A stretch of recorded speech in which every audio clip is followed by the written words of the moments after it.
Hello everyone, আসসালামু আলাইকুম। Welcome to my channel. কেমন আছেন সবাই? আশা করি সবাই অনেক বেশি ভালো আছেন। আলহামদুলিল্লাহ, আমি আমার পরিবারের সবাইকে নিয়ে ভালো আছি, সুস্থ আছি। বরাবরের মতো নতুন আরও একটি ভিডিও নিয়ে হাজির হয়ে গেলাম আপনাদের মাঝে।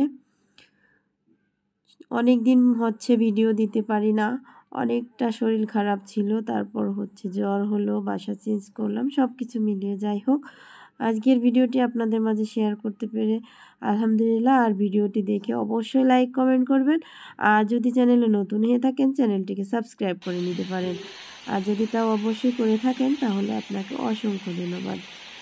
তারপর হচ্ছে আমি সকালবেলা অন্যান্য কাজ করে নিয়েছিলাম, তারপর রান্নাঘরে চলে এসেছি।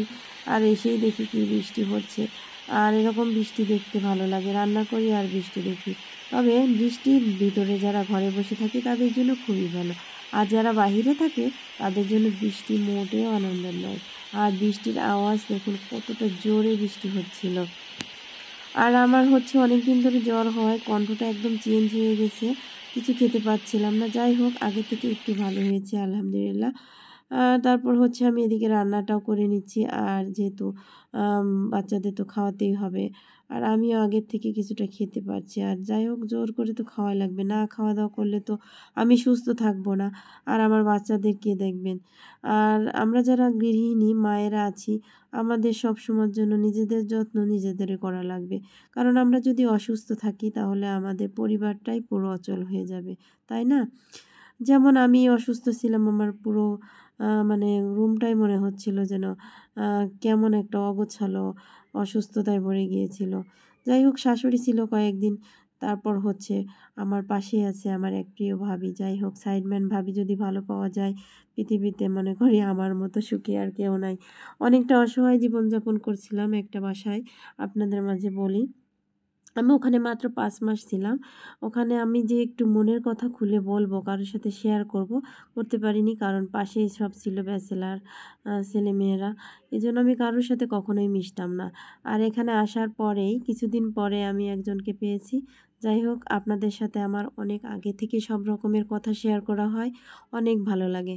তো আমি আগের থেকে অনেক হ্যাপি যে আমি একজন ভালো মানুষ পেয়েছি, একজন ভালো বোন ভাবি যাই বলেন। তো যাই হোক সবাই দোয়া করবেন তার জন্য, সেও যেন সবসময় সুস্থ থাকে আলহামদুলিল্লাহ, আর আমরাও সুস্থ থাকি। আপনাদের মাঝে সুন্দর সুন্দর ভিডিও আনার চেষ্টা করব, হয়তো বা আবার নতুন করে ইউটিউবে মানে ভিডিও আনার চেষ্টা করতে চলেছি।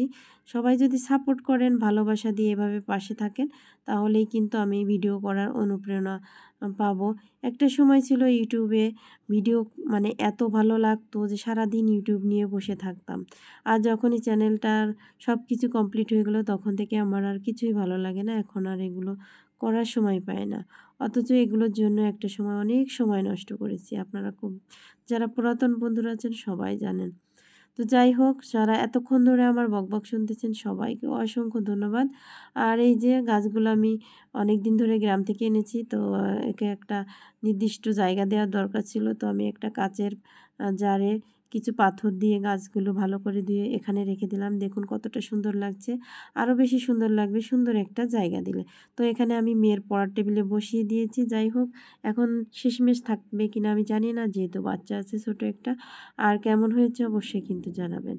আর এতক্ষণ ধরে যারা আমার ভিডিওটি দেখেছেন সবার জন্য অনেক দোয়া রইল, সবাই ভালোবাসা রইল। সবাই ভালো থাকবেন, সুস্থ থাকবেন, নিরাপদে থাকবেন, যেহেতু ওয়েদার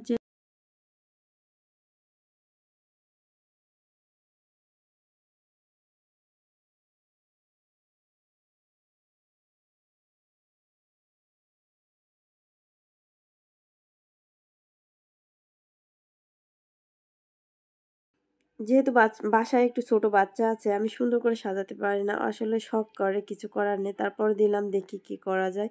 অবশ্য চেষ্টা করব সাজানোর জন্য, বাচ্চাকে বলবো যে না ধরার জন্য।